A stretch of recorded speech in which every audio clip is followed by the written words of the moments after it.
Episode number 10 की शुरुआत होती है, जहां सारे दोस्त एक ज़ोंबी को मार रहे होते हैं। किसी को नहीं पता होता है कि वो सान की मॉम है। इसी वजह से सान को गुस्सा आ जाता है और वो अपने ही दोस्तों को मारने लगता है। तभी ओंजू सान को वहां से लेकर दूर चली जाती है। फिर सब वहां से बास्केटबॉल कोर्ट की तरफ जाने लगते हैं। सान बहुत रो रहा होता है और ये बहुत ही इमोशनल सीन था। सान को उसकी मॉम याद आने लगती है। इधर मीजान का ग्रुप भी बाहर निकलता है।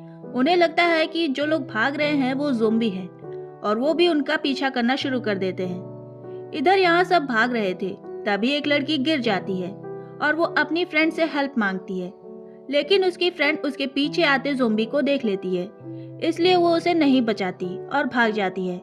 तभी वहाँ प्लेयर्स आ जाते हैं और उस लड़की को बचा लेते हैं और फाइनली वो आर्चरी प्लेयर अपने भाई से मिलती है और उसके भाई को ये यकीन ही नहीं हो रहा होता कि उसकी सिस्टर उसे बचाने आई है। जैसे ही वो लोग बास्केटबॉल कोर्ट में जाते हैं, तभी नामरा कहती है कि जल्दी से यहाँ से भागो। तभी बिजली चमकती है। तब हम देखते हैं कि वहाँ बहुत ज्यादा ज़ोंबी हैं। आर्चरी प्लेयर एक रूम ओपन कर कर उसमें सबको बुलाने लगती है। तब हम देखते हैं कि मीजन का फ्रेंड जो इंजर्ड था, उसे कोई भी पुल नहीं कर रहा था। अकेले मीजन ही उसकी हेल्प कर रही थी। तभी वो सोचता है कि उसकी वजह से मीजन भी खतरे में है और वो अपने आप को ज़ोंबी के सामने गिरा लेता है ताकि सारे ज़ोंबी उसे खा लें और बाकी लोग अंदर चले जाएं। और जो आर्चरी बॉय था वो पीछे ही छूट जाता है। फिर सबको पता चल जाता है कि वो ज़ोंबी सान की मम्मी है। तब टेसू सान से माफी मांगता है, लेकिन सान अभी भी बहुत गुस्से में रहता है। तब सान जोर जोर से रोने लगता है। अब उस लड़की जिसने अपनी फ्रेंड की हेल्प नहीं की थी, वो अकेले छूट जाती है और अब वो भी ज़ोंबी बन चुकी थी। फिर सीन क्वारंटीन सेंटर का दिखाया जाता है, जहाँ मिस्टर ली की डॉक्यूमेंट्री दिखाते हैं और बताते हैं कि अभी तक कोई एंटीडोट नहीं बना है। सिर्फ एक ही रास्ता है कि ज़ोंबी को जला दिया जाए।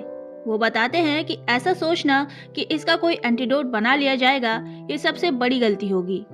लेकिन कैप्टन को यकीन नहीं होता। वो साइंटिस्ट से कहते हैं कि आप लोग अपनी स्टडी जल्दी करें ताकि ये पता लगाया जा सके कि मिस्टर ली की कही गई बातों में कितनी सच्चाई है। तभी कैप्टन के पास खबर आती है कि इनका मार्शल पावर खत्म होने वाला है और बाउंड्रीज भी खोली जा रही है। अब उस लेडी पॉलिटिशियन को दिखाया जाता है, जहां उसे पता चलता है कि उसकी चाल उल्टी पड़ गई है। उसकी टीम का एक मेंबर आता है और कहता है कि आपने जो बोला उसके कारण सारा इल्जाम आप पर लग रहा है, इसलिए आपको जल्दी इस्तीफा देना होगा। अगर आपको अपनी इज्जत प्यारी है तो आपको इस इस्तीफे पर साइन करना होगा। पॉलिटिशियन ये सब देखती रह जाती है। अब ओंजू के फादर को दिखाया जाता है, जो कि कलरफुल रिबन ले रहे होते हैं। फिर सीन सुबह का दिखाया जाता है, जहां सब सो रहे होते हैं। सान और ओंजू का झगड़ा भी खत्म हो गया होता है। वो लोग कहते हैं कि यहाँ से निकलकर हम बहुत सारी बातें करेंगे, क्योंकि उन दोनों के ही पेरेंट्स अब नहीं हैं। अब इधर ओंजू के फादर पेड़ों पर वो कलरफुल रिबन बांध रहे होते हैं ताकि वो रास्ता भटक कर वहाँ वापस ना आए, लेकिन इतने दिनों से भूखे रहने की वजह से वो चक्कर खाकर गिर जाते हैं। इधर नामरा कहती है कि ये जगह जल्दी छोड़ देनी चाहिए।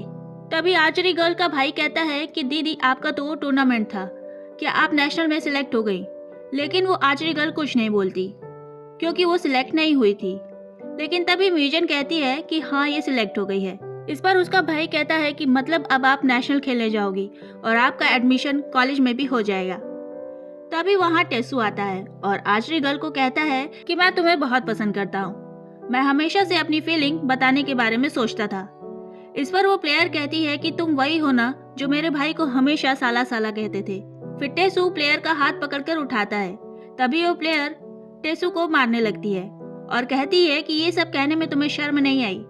इस पर टेसू कहता है कि मैं मरने से पहले अपनी फीलिंग्स तुम्हें बताना चाहता था। मुझे पता नहीं कि कब मैं ज़ोंबी बन जाऊं।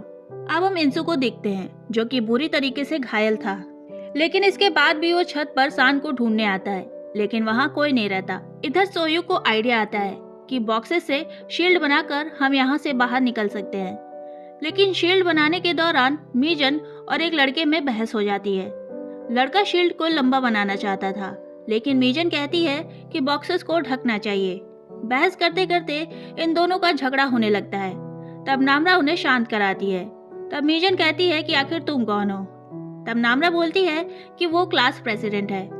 फिर वोट होता है कि कौन शील्ड को लंबा रखना चाहता है और कौन ढकना चाहता है। सब लंबे रखने के फेवर में थे, क्योंकि ज़ोंबी को चढ़ना नहीं आता। दूसरी तरफ कैप्टन को साइंटिस्ट बताते हैं कि ये वायरस 19% तक मिस्टर ली के वायरस से मैच करता है, मतलब अब इसका एंटीडोट नहीं बनाया जा सकता। और तो और ये वायरस नया बनाया गया है और जिस इंसान में ये वायरस इंजेक्ट हो जाता है उस इंसान का दिल धड़कना बंद हो जाता है, मतलब ये ज़ोंबी जिंदा लाश है। और ये वायरस दिमाग पर अटैक करता है जिससे ये दिमाग से कंट्रोल ज़ोंबी इधर उधर घूम रहे हैं। जो ज़ोंबी हैं उनके अंदर यही सिम्टम्स हैं। तभी कैप्टन युंजी को देखते हैं और कहते हैं कि युंजी में ऐसा कोई सिम्टम नहीं है और साथ ही उसका दिल भी धड़क रहा है, मतलब इस वायरस के कई चेहरे हैं। कैप्टन मार्शल पावर को बढ़ाने के लिए एक मीटिंग अरेंज करता है। इधर सारे स्टूडेंट्स अपने को कवर कर रहे थे ताकि ज़ोंबी के काटने पर वो इन्फेक्टेड ना हो। तभी सान को वहाँ एक चॉकलेट मिलती है जो कि एक्सपायर रहती है, लेकिन इतना भूखे होने के कारण वो लोग उसी को छोटा छोटा बाइट खा रहे होते हैं और कुछ लोग दूसरों के खातिर नहीं खा रहे होते। सान उंजू को हैंड ग्लव्स पहना देता है। फिर सब बाहर निकलते हैं। बाहर बहुत सारे ज़ोंबी रहते हैं। वो बॉक्सेस से राउंड बनाकर बांध लेते हैं, लेकिन उसे ढकेल नहीं पाते क्योंकि बॉक्सेस भी भारी थे, ऊपर से ज़ोंबी भी उस पर फोर्स से अटैक कर रहे थे। अब वो स्टूडेंट बुरी तरीके से फंस गए थे। वो ना तो पीछे जा पा रहे थे और ना तो आगे जा पा रहे थे। तभी हम देखते हैं कि जिस लड़के की बहस मीजन से हुई थी वो मीजन को बचाने के लिए एक ज़ोंबी को धक्का दे देता है और वो ज़ोंबी उस लड़के के हाथ पर काट लेती है।